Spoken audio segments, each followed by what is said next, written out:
ఆ 368 కోట్లు అవినీతి. అదేవిధంగా మంచినీటికి 26 కోట్లు. చాలా ఆశ్చర్యకరమైన విషయం ఏంటంటే కొవ్వొత్తులకి అదేవిధంగా అగ్గిపెట్టులకి 23 కోట్లు ఖర్చు పెట్టారు.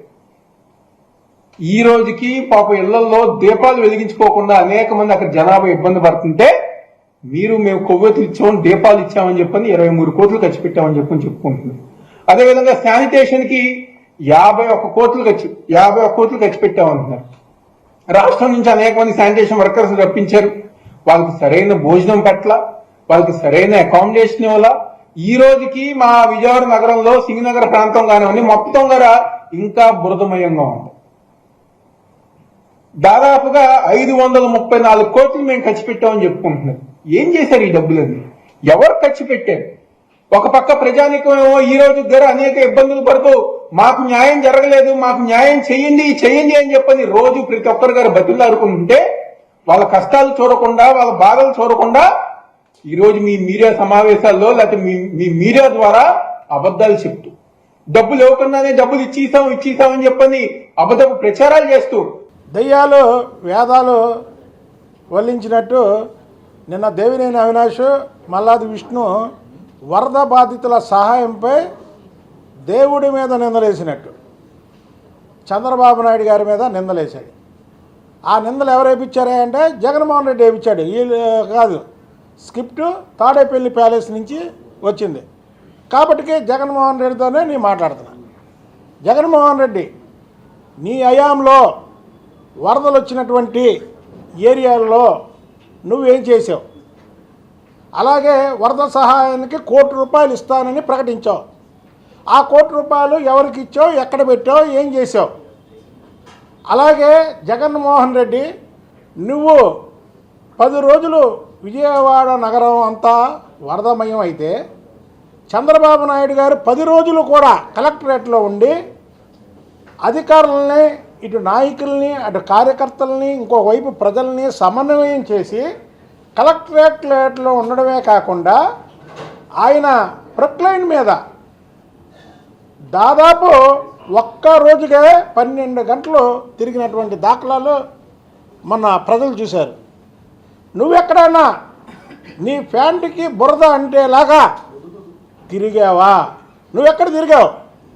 కృష్ణలంక కట్టమించి బ్యారేజీ వరకు వచ్చి ఆహా విజయవాడలో 3 ఓడిపోయాం, విజయవాడలో ఎమ్మెల్యేలు 3 ఓడిపోయాం, ఎంపీ ఓడిపోయాం, విజయవాడ ప్రజలకి తగిన శాస్తి జరిగింది అన్నట్టుగా నువ్వు ఎకిలి నవ్వులు నవ్వుతూ వెళ్ళినటువంటి విధానాన్ని ప్రజలు గమనించారు. మీరా చంద్రబాబు నాయుడు గారు దీంట్లో అవినీతి చేశాడు అని చెప్పేది? నువ్వు వరదలు వచ్చినప్పుడు అక్కడ సాయం కేజీ బియ్యం తూర్పుగోదావరి జిల్లాలో జగన్మోహన్ రెడ్డి ఉండగా వరదలు వస్తే అక్కడ కేజీ బియ్యం, పావు కేజీ పంచదార, 4 ఉల్లిపాయలు, 3 టమాటాలతో సరిపెట్టినటువంటి ముఖ్యమంత్రి ఈ జగన్మోహన్ రెడ్డి. మీరా చంద్రబాబు గారి మీద మాట్లాడేది? మీరా చంద్రబాబు గారి నిజాయితీ గురించి మాట్లాడేది?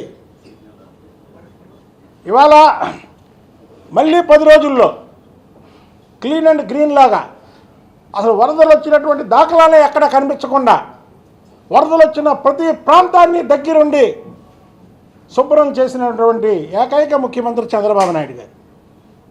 ఇవాళ ఢిల్లీ వెళ్ళి కూడా ఢిల్లీలో అక్కడ మంత్రులను కలిసి, ప్రధానమంత్రిని కలిసి ఇవాళ ఇక్కడ జరిగినటువంటి విపత్తు ఏదైతే ఉందో ఆ విపత్తు గురించి మాట్లాడినటువంటి ముఖ్యమంత్రి చంద్రబాబు నాయుడు గారు. అసలు ఈ రాష్ట్రానికి 2019 నుంచి 2024 వరకు విపత్తు వచ్చింది. ఆ విపత్తు ఎవరంటే జగన్మోహన్ రెడ్డి రూపంలో ముఖ్యమంత్రిగా ఈ ఆంధ్రప్రదేశ్కి వచ్చింది. మీరా విపత్తుల గురించి మాట్లాడేది? చంద్రబాబు నాయుడు గారు విపత్తులు వచ్చినా సరే దాన్ని ఎదుర్కొనే సత్తా ఆయన దగ్గర ఉంది. మీరు ఇవాళ చంద్రబాబు నాయుడు గారు అందులో అవినీతి చేశాడు, అగ్గిపెట్లు కొన్నారు, కొవ్వొత్తులు కొన్నారు. ఏ ఒత్తులు కొన్నారా? ఎవరు చెప్పారు మీకు? జగన్మోహన్ రెడ్డి.